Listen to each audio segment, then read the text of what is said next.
In this lesson, we'll take a closer look at the 3D view.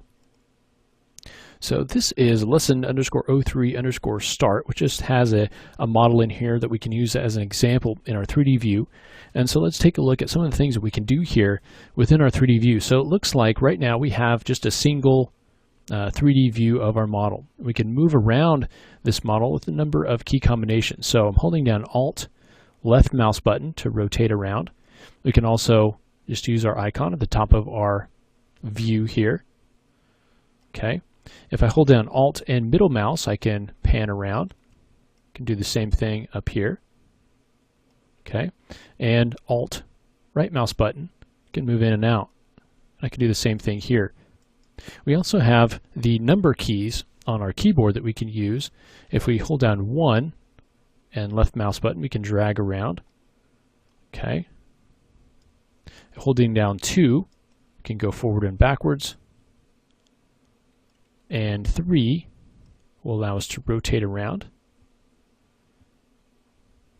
Okay.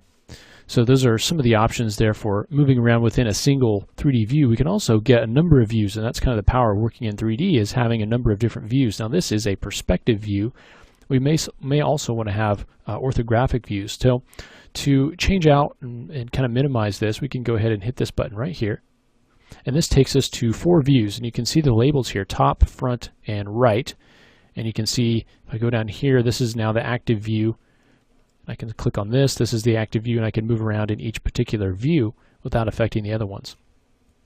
Okay, now we don't have to have this sort of configuration. We can change this by going up here to view, and let me go ahead and maximize this.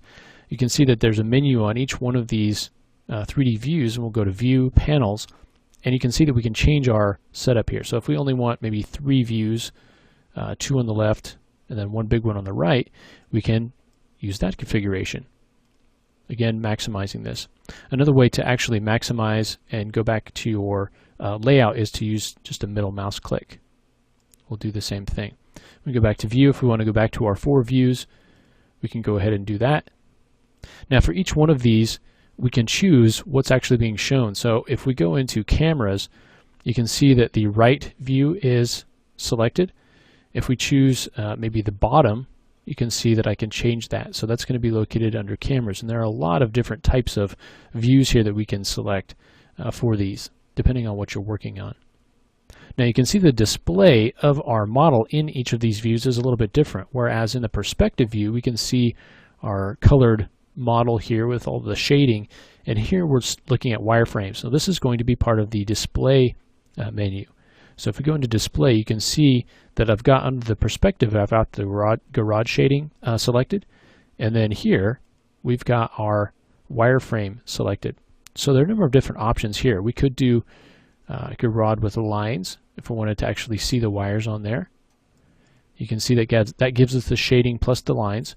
We can also do quick shading, constant shading, which doesn't have any really shading at all, and then go to hidden line where we can see the wire, but none of the wireframe on the back side is showing through.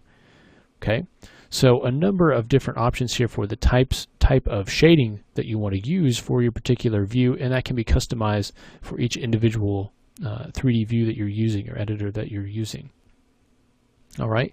Now we also have the ability to filter out different things. So under filter, we can choose to maybe turn off the grid. Maybe we don't want to see any polygons. We can turn those off. Maybe we don't want to see any generators. We can turn those off, turn those back on. And so here is basically filter for what we actually want to be able to see within our editor window. Okay. We can also get into the configuration of the individual editor windows by going to Edit, Configure, and that will show us our viewport attributes here in the Attributes Manager. So you can see that we have display attributes, filter, view, back if we want to add an image to the background of this, the heads-up display options here.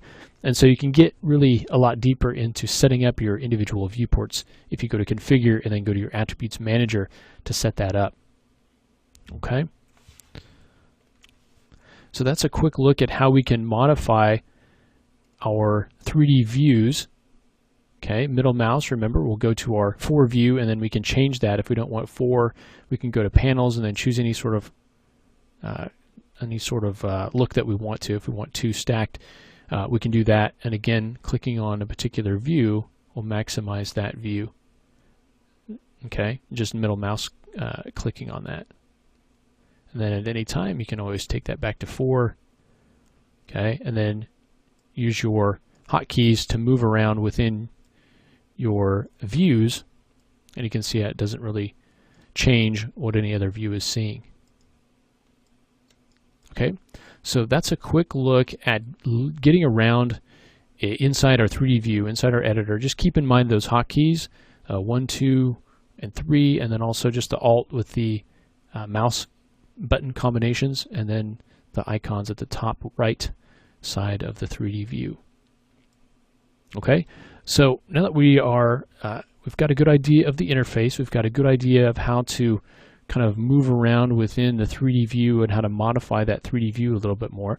Let's go ahead in the next lesson and start to look at working with objects. So we'll work with some primitive objects. We'll look at the objects manager, the attributes manager, and then look at actually moving those objects around. So we'll go ahead and do that next.